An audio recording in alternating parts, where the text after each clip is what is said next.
তাহলে গরু কিনতে আইসা কি অভিজ্ঞতা হইলো রে কথা কও। হ্যাঁ গরু আছে কিন্তু ক্রেতা নাই একটাও। গরু আছে ক্রেতা নাই, আরে ক কি অভিজ্ঞতা হইলো ক। ভিডিও করতেছে, গরু আছে কিন্তু বলতেছে ক্রেতা নাই। যাই হোক আমরা এখন মতিঝিলে যাইতেছি, মতিঝিলে গিয়ে খাওয়া দাওয়া করবো। এই যে মতিঝিল,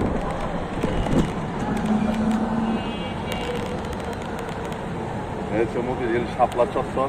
ওই মামা হিরাজিলে যাও, হিরাজিলে।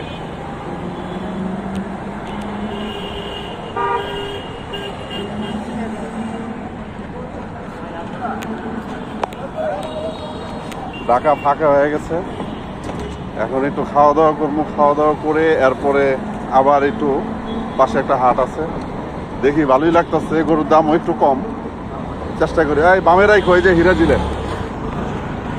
হিরাজিলে রাখো। হিরাজিল থেকে একটু খাওয়া দাওয়া করে আনি।